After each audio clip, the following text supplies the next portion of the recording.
The sound was metallic, the harsh crash of a tray hitting the floor. It sliced through the silence of the diner like a knife. Then came the laughter.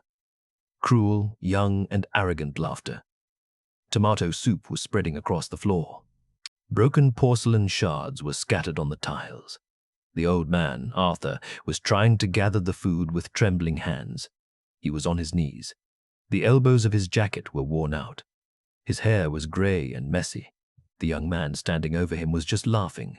"You're too slow, Gramps," the young man said. "Maybe you should stay home." In a nursing home. His friends joined him. At the table in the far back corner, a figure in the shadows put down his fork. Mike Tyson hadn't finished his meal, but he had lost his appetite. He took a deep breath. He fixed his eyes on that spot. This was a story that didn't make the headlines. No cameras, no ring referee, just a wet New York night and a price that had to be paid. Now, let's go back to that night, to the moment it all began. It was 2005 a.m. Rain was falling on the back streets of Brooklyn. Streetlights hit the wet asphalt. The Joe's Diner sign flickered with a buzz. Inside, it was warm. It smelled of frying oil and stale coffee. This was a place for the sleepless, workers coming off the night shift, taxi drivers, and sometimes legends who just wanted peace of mind. Mike Tyson was there that night. He wore a black hoodie. He had pulled his cap down over his face. He didn't want to be recognized. He just wanted grilled chicken and some silence. He was retired. The noise of the rings was left behind. His life was slower now. The waitress refilled his coffee. Mike nodded in thanks. He didn't speak. The diner was deserted. 2 truck drivers were whispering at a table on the left. The door opened. Cold wind rushed in. Arthur walked in. He was in his mid-70s, wearing a cleaning company uniform. He had mopped the floors of an office building all night. He was tired. His shoulders were slumped. He approached the counter. He pulled coins from his pocket, started counting them. "Just a soup, please," he said. His voice was hoarse. "And some bread." The waitress smiled. She knew Arthur. "Coming right up, honey," she said. Arthur left the coins on the counter. It was exactly enough. He took his tray and headed to an empty table by the window. It was a peaceful moment, but it wouldn't last long. The door opened again, harshly this time. 3 young men walked in. They were loud. The one in front was the leader. His name was Leo. Leather jacket, expensive sneakers, a thick chain around his neck. He thought he owned the world. Next to him, Jax and Stone. Followers. They did whatever Leo did. They weren't drunk, but they had something more dangerous than alcohol: arrogance. Their eyes scanned the room. They didn't notice Mike. He was like a ghost in the shadows, their eyes locked on Arthur. An easy target. Leo whispered something to his friends. They laughed. Arthur dipped his spoon into his soup. He didn't look up. He just wanted to eat his meal and go home. Leo approached his table. "Hey," Leo said. His voice was unnecessarily loud. "This is our table." Arthur looked up in surprise. Half the diner was empty. "Pardon?" Arthur said. "Didn't you hear?" Jack said. "This is our spot. Move." Arthur looked at his tray. "There are other empty tables, son," he said. Leo slammed his hand on the table. The soup bowl shook. Some of it spilled onto the table. "I didn't ask you a question," Leo said. The other customers in the diner fell silent. The truck drivers lowered their heads.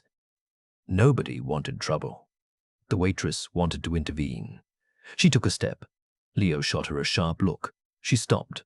She was scared. Arthur started to shake. Fear is the coldest friend of old age. "Okay," Arthur said. "I don't want trouble." He tried to pick up his tray. He stood up. That's when it happened. Leo extended his foot as Arthur passed. He tripped him. Arthur lost his balance. The tray flew from his hands. That terrible sound of metal crashing was heard. Arthur fell to his knees. Soup splashed everywhere. The silence ended. The laughter began. Mike Tyson was watching. He had seen everything. Leo's body language, Jax's sly grin, Stone watching the perimeter. But mostly, he saw Arthur. That look in the old man's eyes. Shame. Helplessness. Mike knew that look. He remembered it from his childhood, from the streets of Brownsville. He knew what it meant to be powerless. He slowly placed his fork on the table, wiped his mouth with his napkin. He still didn't get up. He watched. Leo leaned over Arthur on the floor. "Look what you did," Leo said. "You made a mess. Clean it up now." Arthur took a napkin with trembling hands, tried to wipe the soup off the floor. "I'm sorry," Arthur said.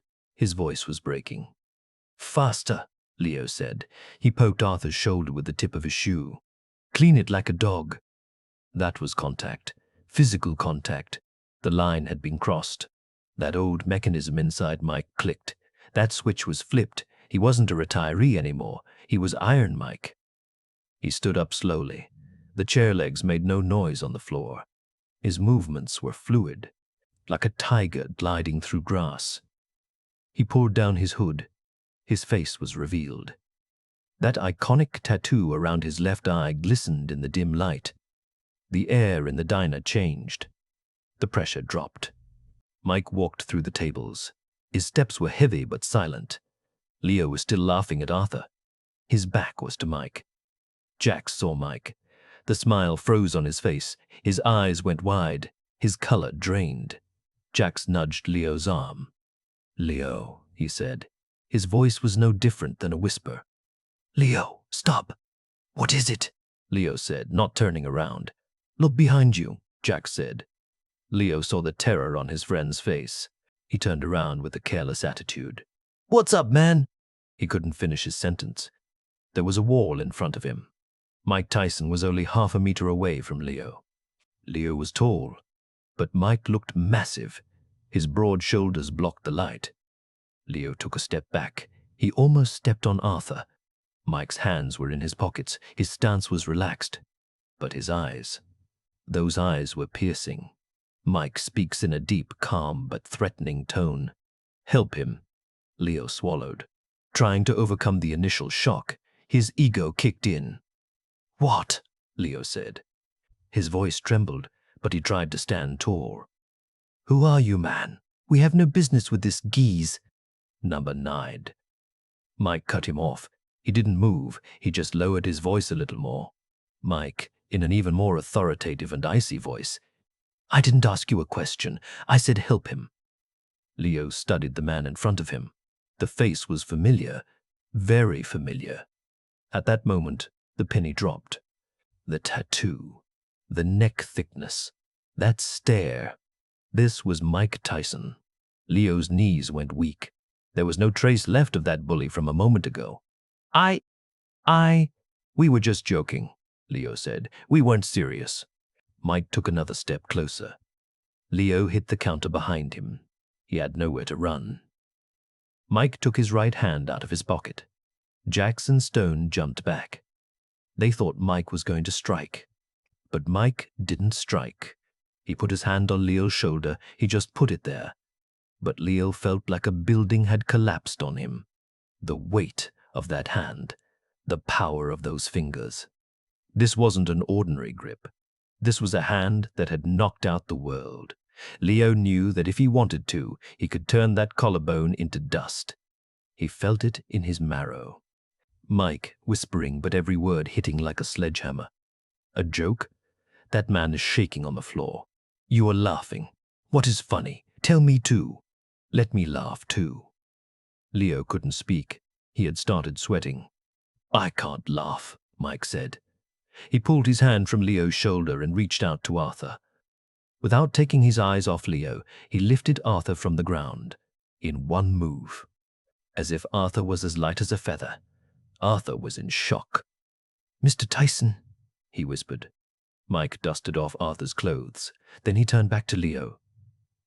"Do you know who he is?" Mike asked. Leo shook his head. He had lost the ability to speak. "He is a human being," Mike said. "A human being who worked until the crack of dawn. A man cleaning the filth of people like you so you can wear those expensive sneakers." Jax and Stone were backing towards the door. Mike didn't even look at them. Take out your wallet, Mike said. Leo hesitated. Your wallet? Mike said again. Leo took out his wallet from his back pocket with shaking hands. How much is in there? I don't know. $300, Leo said. Put it on the table, Mike said.